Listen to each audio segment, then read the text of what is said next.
What is there to fear? Nothing. Fear is what controls us. Normal is only what we normally experience. There's another way of looking at the world. This global conspiracy that I've been exposing for 3 decades is basically the hijacking of human perception. World governments are controlled by a reptilian, non-human race. I've been saying that since the 90s. I haven't seen a shapeshift. Have you? I've seen eyes change from round pupil to slit pupil. When someone like me is questioning everything, mainstream society is going to see you as mad. David Icke. I'm delighted that there's so much laughter in the audience tonight. But no, they're laughing at you. They're not laughing with you. All that ridicule was fantastic because it set me free of the prison that most people live in, fear of what other people think. I believe and agree with 90% of what you're saying. We are all one. Infinite love is the only truth. Everything else is illusion.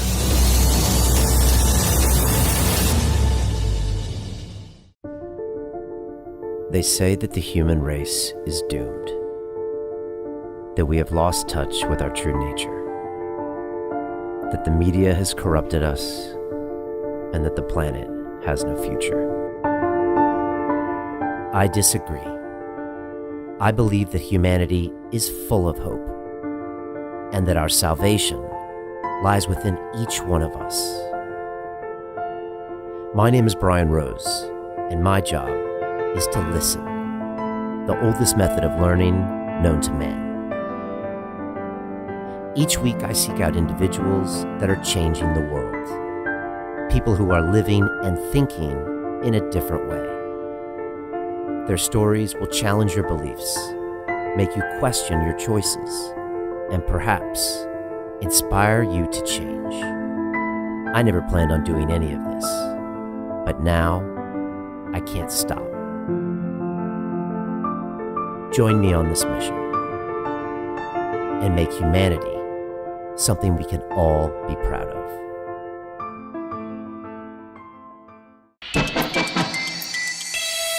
This week on the show, we have Mr. David Icke, who since the 1990s is known as a professional conspiracy theorist. He's written over 20 books, filmed over 10 DVDs, and regularly sells out arenas like Wembley for his 10-hour shows. And look, David is controversial. He thinks the royal family are a bunch of reptilian shapeshifters, and I can't agree with that or a lot of other things he says, but his basic message is very London real, and that is that we all need to wake the fuck up and stop taking this whole vision of what we think is reality as the truth we've been taught since kids. Everything has been stacked against us, the education system, politics, science, media, everything. And I love his concept of awake. And so that's why you need to plug in here and see what's really happening. Hi, it's Brian Rose from London Real. You probably know that we've just recently been re-platformed on YouTube after 25 months completely in the dark. The truth is, I really need your help. What I really need you to do is click on that subscribe button right now, like this video, and maybe even leave a comment or share the link with friends. We're really fighting against an algorithm that's tried to keep us quiet for so long. And the more subscribers we have, the more people watch our content, the better guests we can bring you, the better content, and we can continue transforming lives. We've been doing this for 14 years now. I want to do this for another 14 years, but I really need your help. So click on that subscribe button, like the video, leave a comment, share this, and we're going to continue to bring you more and more great content. Thank you.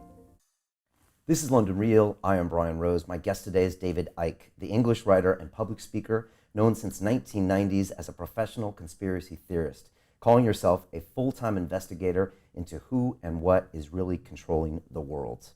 As a former footballer, BBC Sports television presenter, and spokesman for the Green Party, your interview on Terry Wogan's show in '91 turned you from a respected household name into a laughingstock across the country. You are now the author of over 20 books and over 10 DVDs and have lectured in over 25 countries, speaking live for up to 10 hours to huge audiences, filling stadiums as big as Wembley Arena. Your latest book, Everything You Need to Know But Have Never Been Told, is 700 pages, packed with ideas from, in your words, the madman who has been proven right again and again and again. David, welcome to London Real. Thank you, Brian. Before we get started, what is it like coming to London, and what does this city kind of represent to you, and what's the vibes when you get to a place like this? Well, I live on the Isle of Wight. See, I've lived on the Isle of Wight since 1982. So every time I come to London, it's still, even the number of times I've been here and the years that I worked here, it's still a bit of a culture shock. You know, it's all people, movement, and stuff like that. And it's I like London, I like Londoners, but I don't like what goes on here, because London is one of the great centres of this web of deceit and manipulation. And in so many ways, America is, yes, it's important in what goes on in the world, but in so many ways, America fires the gun, but the bullets are loaded in Europe and in places like London, not by the British government, of course, but by the centre of the secret society web globally, which is fundamentally connected to Europe and to London. So I don't like what goes on here, and the British establishment is not something I care for, to say the least, or have since I was a kid. I've always questioned authority.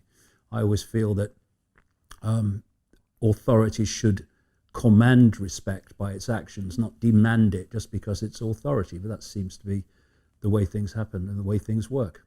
You start the book in a really interesting way, and I just kind of wanted to ask you why you just started to go there. But you said that, and you kind of go back to that Wogan interview, and you said, you know, mention your name then, it was enough to get a laugh. With no joke necessary, I was the joke. But as it turns out, they were the joke all along. And then you went on to say that in madness, to a collective madness looks like madness, but it's actually could be normality when that collective is actually a little bit mad themselves. Well, what's it like to look back on 30 years and see all this in perspective? Well, you know, I do look at the world like that. You know, if you're born into a crazy place and you're brought up in the crazy place and you become an adult in the crazy place and all you've ever known in your life is a crazy place, then to you, crazy is normal. And when someone comes from outside or has started to see it from inside and says, actually, this is a crazy place, well, you are seen as crazy because you're not normal. You're not the normal, that is actually madness, that people have become used to. And this is the thing, Brian, you know. What is normal? Normal is only what we normally experience. So if you are living in the outback of Australia, your normal is never seeing anyone pass your house, never seeing a vehicle. But if you're born in downtown London or live here, your normal is never not seeing vehicles and people everywhere. And so when a vehicle passes someone in the outback, they say, "Oh, look, there's a car. That's not normal." And then someone walks down an empty London street and they say, "Oh dear, what's going on?" That's not normal. Normal is only what we normally experience. And thus, if we live in a crazy place, then that's what we normally experience. And this is how things are. And you're born into a world. And when you come into the world, it's got great relevance for what's going on now, actually, this. Then you take the world to be as it is when you arrive. So you come into a crazy place, but, well, this is how it is. So you don't see it as crazy. And therefore, when someone like me is questioning everything about the crazy place and seeing if it stands up to scrutiny, and most of it doesn't, then, of course, mainstream society is going to see you as mad. I take that as a compliment. It's one of the things I say in the book. To be called mad by an idiot, as I put it, is a compliment. And I've been called mad by many idiots over the years, I can tell you. Many of them journalists, funnily enough. But it's just something you have to live with, and you have to come to terms with and accept. When you're challenging normality, then that which has accepted normality to be the real world is going to see you as crazy. Can't be any other way. Thing is, though, and I found this over the last nearly 30 years, if what you say has validity, and you keep saying it, despite all the abuse and all the ridicule, you keep saying it. If it has validity, that's the key. If it doesn't, it won't go anywhere. But if it does, eventually it will be shown to be so. And that's the process that I've been through. It's nothing like completed yet, but it's moving that way, where world events are concentrating people's minds on the fact that the world isn't like they thought it was, and they don't like the way the world's going. They feel uneasy about it, and that has got people to, in greater numbers, to look at what I've written in the past, which is basically saying the world that we have now and we're going deeper into is the one that's been planned all along. This is the basis of what I've been trying to get across all these years. The world is not random. The world is moving in the direction it is because it's been planned to do that. This is why Aldous Huxley in Brave New World, 1932, and George Orwell, Eric Blair as he was really called, with 1984, published in 1948, that's why they've been so incredibly accurate in predicting the way the world is going, because they weren't coming totally from their imagination. Because this plan for the global Orwellian state of total control, which is daily coming in, I mean, look around, it's not been planned for 5 years or 10 years. It's been planned for a long, long, long, long time. What do you see when you see the world today, and what should we be focused on? What are the big things that you see as, okay, this is happening, this is happening, this is happening? Well, what I'm seeing is more and more people beginning to question what they've not questioned before. That is incredibly encouraging. And I've just finished a world speaking tour over the last 18 months. I've been all over the world. It's happening everywhere. And it's not just the numbers, it's the kind of people, what I would call system people. You'd never think would ever question the system, but they are. So, because in the end, this global conspiracy that I've been exposing for 3 decades is basically the hijacking of human perception. Because if there's a few of you, and compared with the target population of 7.5 billion, something like that now, the number of people in full knowledge of what they're doing is tiny. Hundreds, thousands. Thousands maximum. At the core, hundreds at the core. At the core of the core, even less. And the rest of the structure is fiercely compartmentalized. So people are daily, different parts of this global web structure, playing a part in pushing the world in the direction I'm talking about, to this centralized world dictatorship, without realizing that's what they're doing. It's a tiny, tiny number. So given the mathematics, you can't physically control your target population. There's not enough of you. Yes, you can do it through people in uniform, which is manipulating the target population to police the target population, but you can't do it en masse. What you need to do is control the perceptions of the population, because perception is everything. Perception dictates what you believe, what you don't believe, what you'll challenge, what you won't challenge, what you'll accept, you won't accept, support, won't accept, support, everything. Once they've got your perceptions, they've got you, and they've got your life, and they've got the collective perception. They have humanity. This is why they want to control the information that people receive and to marginalize alternative ways of looking at the world, because where do perceptions come from? They come from information received. It might be a personal experience, information, or it might be the 10 o'clock news. But with most people, it's going to be the 10 o'clock news, but it's information. So if you want people to have a certain perception of a world event, the world in general, of who we are and the nature of reality, then control what people receive, and then you'll control their perception. When I look at the world, I see vast numbers of people who are perceptually programmed. And when I break it down in the book, when you look at a human life, it's basically a perceptual programming and download from cradle to grave. You come out of the womb and immediately you're influenced by your parents in terms of your perceptions. And they're not being malevolent, most of the time anyway, the vast majority, but they've been through the system you're about to go through, the process you're about to go through. They've bought it, accepted it as normal, accepted the crazy place to be sane, and therefore out of wanting to do right for you, they'll pass those perceptions on to you. And then, take a deep breath, take a step back, look at it again. When you think about it, Brian, you come out of the womb and within 4 years, you've only just got here. You're sitting at a desk with an authority figure representing the state's version of everything in front of you, telling you when you have to be there, when you can leave, when you can speak, when you can go to the toilet, when you can eat, what is, what isn't, what's possible, what's not possible, and the nature of everything. And this goes on all the way through your formative years, into higher education, if that's where you go. And it's a download of normal, a perception of normal. What I call it the postage stamp consensus.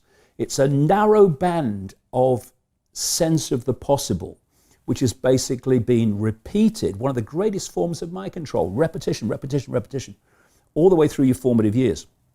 You then go out from there into the institutions. You become a journalist, you become a politician, you become a doctor, you become a scientist, you become a CEO, whatever. And you take with you into those institutions this core version of normal. And when you go as a young person into those institutions are already pillars, solidified concrete pillars of the same sense of normal. So now you've left school, but where you're working is still confirming to you that the madhouse is sane and normal is how things are.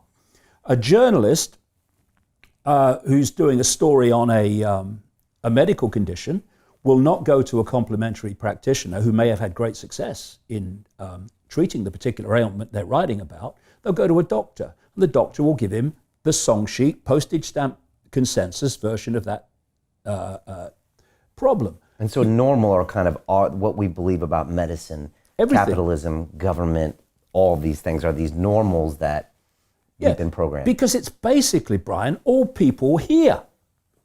I call it the mainstream everything. The mainstream media, mainstream science, mainstream medicine, mainstream journalism. They're all unknowing, most of them, the vast majority, agents of the postage stamp consensus.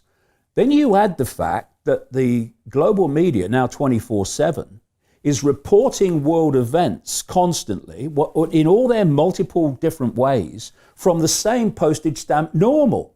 So, people like me who left the postage stamp a long time ago and it passed over the horizon a long time ago, we're crazy, not by breaking down what we're saying, but by reflex action, because that's not normal, that's not on the postage stamp.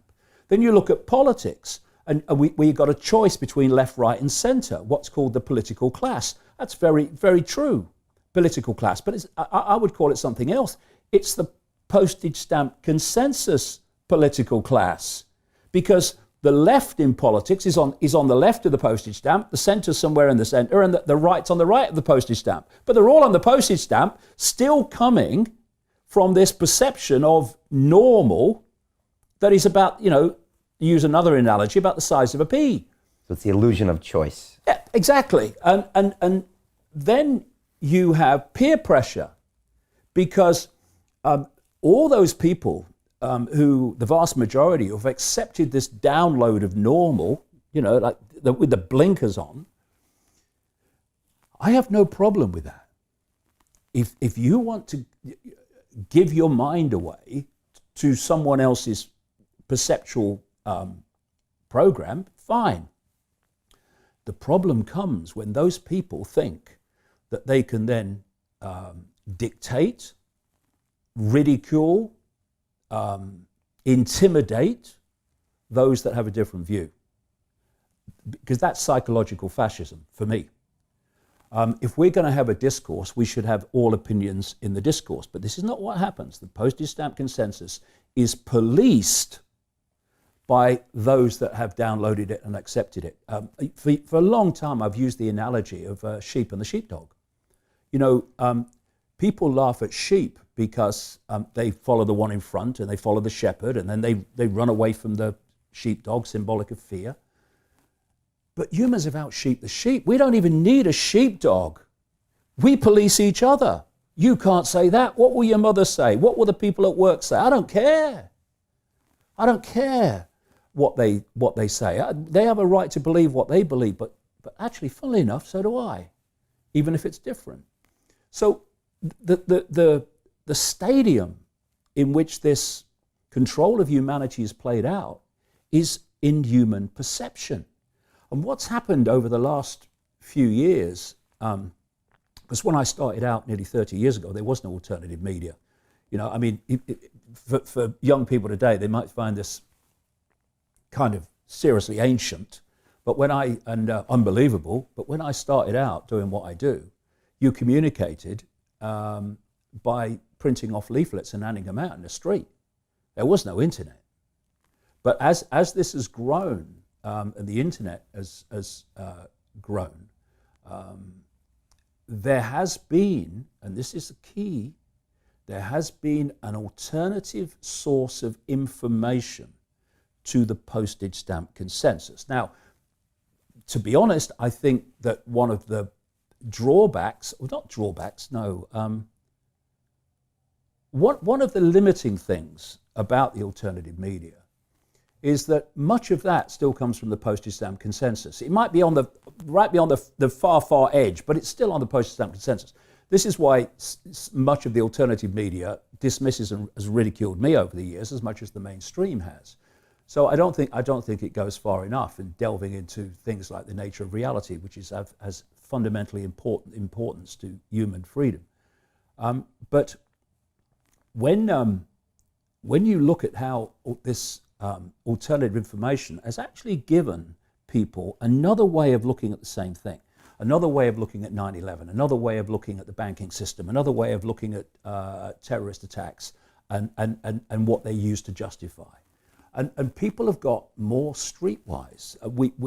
Some of us have talked in depth about the nature of reality itself, and people have gone, hold on, maybe the world's not like I thought it was.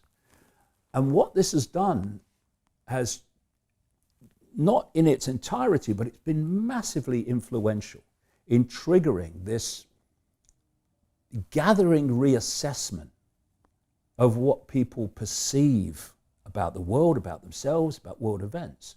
And that's why now we're seeing this war on freedom of speech.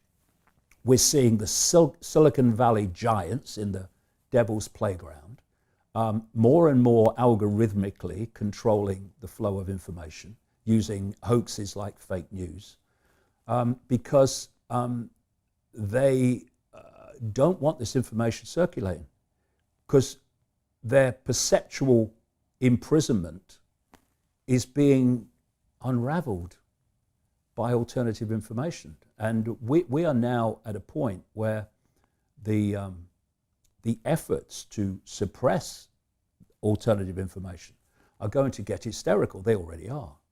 Is that manifested in political correctness? Political correctness is quite simply getting the target population to silence itself. That's what it is. And, you know, as I've said, this plan has been around a long time. And it's been incrementally introduced step by step, what I call the totalitarian tiptoe.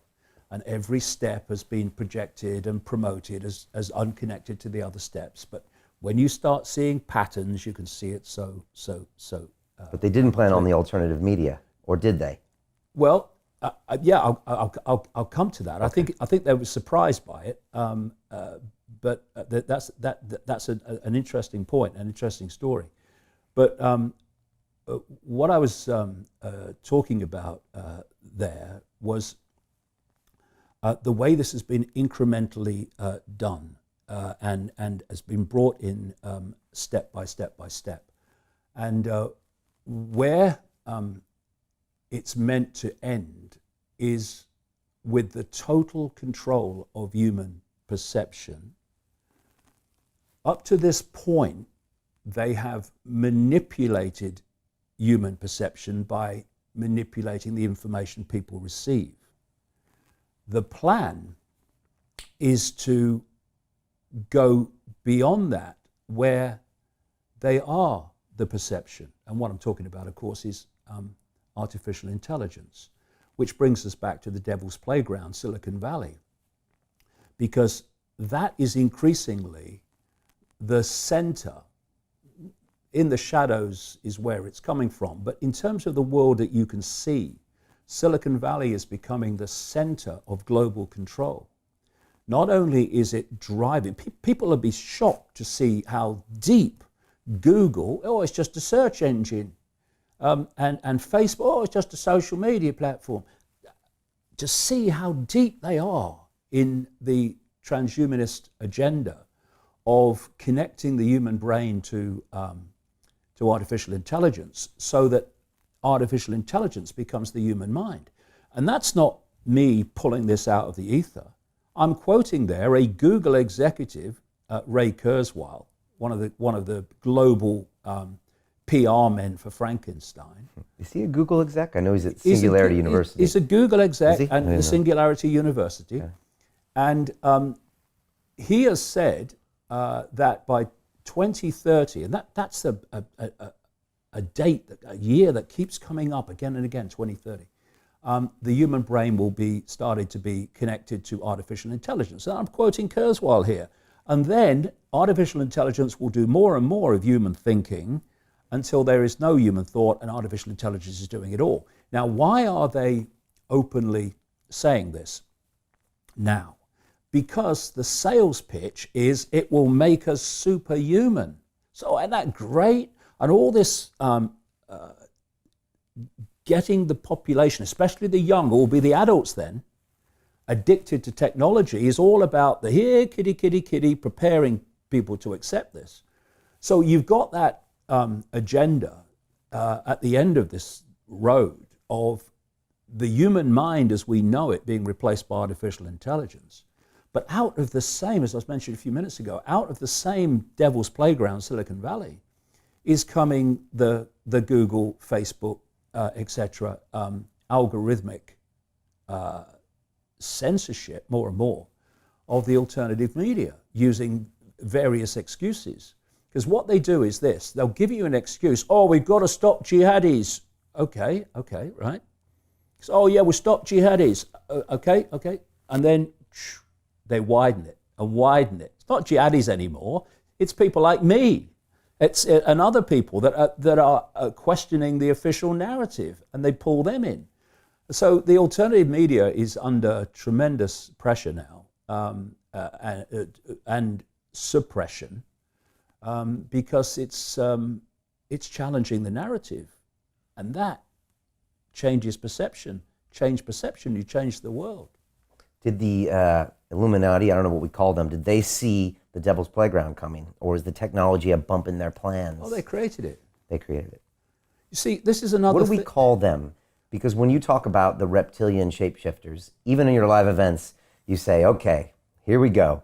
If you haven't heard this before, you're going to take a deep breath. Yeah. And I'm going to talk about the reptilian shapeshifters. And then you talk about it. So can you talk about them? And is it the Illuminati and everything that goes around it? And why do you qualify that for the newbies in the room? Because you didn't believe it at first.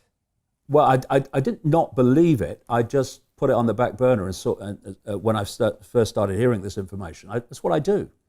If I hear something that's fantastic, what most people will do because of this perceptual download, this postage stamp consensus, they'll say, load of rubbish, basically doing that. But what I've done over the years is said, oh, well, okay, that's interesting.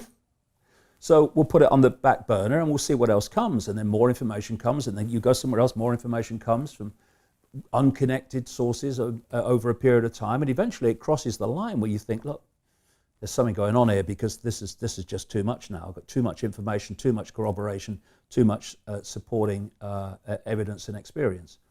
But, you know, this is an interesting point, this whole thing about non-human manipulation of human society. Because this perceptual download, the postage stamp consensus, is so narrow in its sense of the possible that almost everything in eternity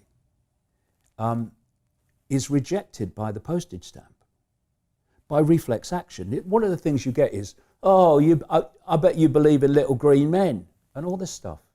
Well, hold on, let's just take a perspective here. According to mainstream science, the electromagnetic spectrum is 0.005% of what exists in the universe. Some say it's a bit more, but not much. Visible light, which is the only frequency band that we can see, is a fraction, a tiny fraction, of the 0.005%. So humans, compared with what exists even in this universe, are basically blind. We don't live in a world, we live in a band of frequency. Actually, we live in an information source if you go deeper. And then you look at according to mainstream science's projection of the size of the universe, compared with that, planet Earth is the equivalent of 1/1000th of a pinhead. Now, the postage stamp program is so all-pervading, and the suppression of information, like I've just said, in the mainstream is all-pervading, that people laugh at the fact that this world could be manipulated by a non-human force when they can see a tiny fraction of 0.005% on a planet equivalent to a billionth size of a pinhead. And see, the key to keeping people in perceptual servitude is to suppress the nature of reality itself. Because if people realize what I've just said, they are far more likely to say, well, hold on a minute then. If we can't see almost anything, then what else exists? Well, hold on a second. Look at the diversity of form in the human form, never mind the animal world and the insect world, that's operating within that tiny band of frequency. What the heck exists in terms of diversity of form beyond that, which is in the almost entirety of existence that we can't see? And when you come from that perspective, then non-human entities, that many taking a reptilian form, becomes far less fantastic than if you're coming from postage stamp consensus, which is waving it away by reflex action, load of rubbish. And, you know, I've not sat in a darkened room pulling this out of the ether. I've researched all over the world. And when you have ancient cultures all over the world who are describing non-human entities in the unseen, which is almost what isn't unseen to the humans in the way that I've just described, many taking a reptilian form. And that has passed through the ages. And then you meet people in places like America, because once you start talking about this, you become someone that people will give information to, because they can see a way of getting out to the public arena, because you won't think they're crazy. And they're telling you the same. You know, people who've been in mind control projects, people who've been in government projects, who've interacted with these entities in underground bases. And they're describing what the ancients described.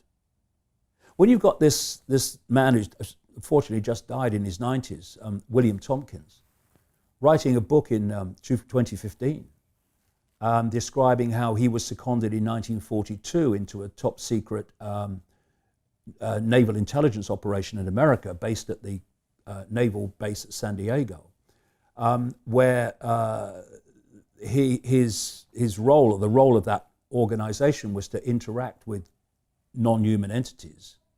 And he produces documents, he produces pictures of people he was with to support what he claims. And he's saying world governments are controlled by a reptilian non-human race. I've been saying that since the 90s. Who are these people? Royal family, reptiles. Trump? Well, let's look at how it works. First of all, these entities operate in the unseen, overwhelmingly in the unseen. Because we, like I said earlier, live in a frequency band, a band of frequency. Anything beyond that frequency we can't see, we're not aware of. And, people have no trouble accepting that the old analog system of radio and television stations are different frequencies sharing the same space without interfering with each other unless they're really close on the dial. The analog system, BBC One and ITV and CNN, they're sharing the same space, but they're just on different frequencies. And the television picks up different frequencies as you change the channel. Well, in the same way, worlds or realities, it's a better term, are sharing the same space without interfering with each other unless they're very close on the dial. And at that point where they're close on the dial and there is some form of interaction, that's what we call ghosts and paranormal activity. And so these, not just reptilian, but other non-human entities, are operating just outside of the human sight. And they have to have vehicles within our frequency band, within our world, that represent their interests, that are basically vehicles for them to manipulate our society.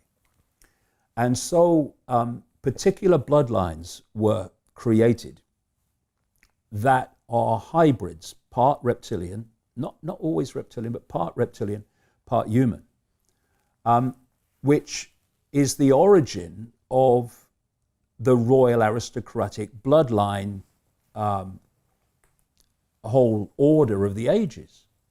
The ancient Chinese emperors used to claim the right to be emperor because of their descendants from the serpent gods. And the reason that these royal bloodlines and aristocratic bloodlines have incessantly, obsessively interbred is because they're holding this hybrid genetic program. And for a long time, they ruled because they were the special bloodline. What is it? Just down the road from us now in London, we have a head of state, even today, who is head of state because of her bloodline. The Queen. The Queen. If she was a different bloodline, she might be cleaning the throne, not sitting on it. This is the nonsense of it. Why are you queen? Because someone had sex with someone and that person was born first, therefore they're the monarch. Sorry, I thought we lived in a civilized society with some form of intelligence. What's going on? But across much of the world, as humanity started to awaken a bit more from its civility to these royal bloodlines, they couldn't sustain it any longer. And so the royal in-your-face control started to disperse. It's still around in some areas, like we still have a monarchy in here and the Commonwealth countries, but in lots of countries it disappeared. But these bloodlines didn't. And their sense of being special and being, quote, royal never ended either. And so they moved into the dark suit professions of banking, of politics, of all the dark suit professions, government administration, etc. And they've gone on running the show ever since, while not being overtly royal. And of course, what happened with the so-called Great British Empire and these other European empires is these bloodlines went all over the world, and they imposed themselves in the North America, in South America, in Australia, all over the world. And they've gone on controlling ever since. But when you look at the situation from just a general population perspective, everything seems to be unconnected. People seem to be unconnected. But when you go deep into the shadows, they're not unconnected.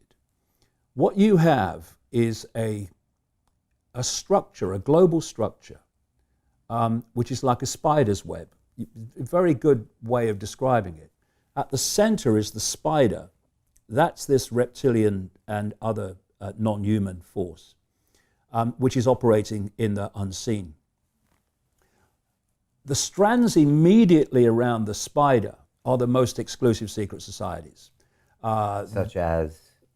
Well, you won't even be able to name them. Some of them don't even have names, so they're harder to establish. They're really exclusive groupings of people who are close enough to the spider to know the big picture. You come out from them, they're people you'll never see in the public arena. You come out from them and then you start hitting secret societies that we do know of. And when I say the Freemasons, Knights of Malta, Knights Templar, the inner circle of the Jesuit order, Opus Dei, etc., I'm not talking about everybody who's a Freemason.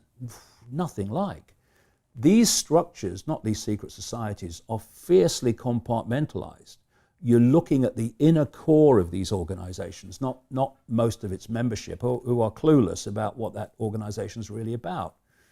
But the people within these secret societies who are kept in the dark are a wonderful front, unknowing front, which these others can hide behind.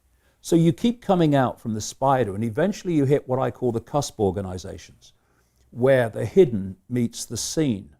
So here you will find the Bilderberg Group, the Council on Foreign Relations in America, the Trilateral Commission, the Club of Rome, which was created to manipulate the environment to justify global transformation, and organizations like that. And then you come into the scene, and you're into governments, you're into the banking system, you're into corporations, you're into media ownership, etc. And to the public looking on, the decisions that impact upon the world and impact upon their lives are being made in the world of the seen, being made by politicians, they're being made by bankers and what have you. But ultimately, the plan for the total subjugation of humankind is coming from the spider, and it's playing out through this structure. And this is why, what I've been doing, Brian, is I've been going around the world in the last 18 months talking. What I've been setting out in this 10-hour talk is the background and also the wish list, how they want the world to change and how they want to change it and what they want to introduce. So every time I go into a country, I usually get there 4 or 5 days early, and I've got a checklist from the talk of all the things that, because America's further ahead of anybody, and Britain too, but what I have this checklist, and it might be Australia, it might be the Balkans, it might be Serbia and those countries, it might be anywhere in Europe, it might be America, Canada. Every time I go into a country, check, check, check, check. To continue watching the rest of the episode for free, visit our website londonreal.tv or click the link in the description below. Most people will never see this opportunity. Dubai luxury transformation projects have historically delivered 40 to 90% annual returns. That is incredible. These were once reserved only for insiders with access. I spent 15 years on Wall Street, and I learned this: the biggest returns always go to the people who get the call first. Now, you finally can. We've just received a brand new project with major upside potential. Allocations move fast. Click the link, apply now, and speak to my team. This is your chance to see what others never will.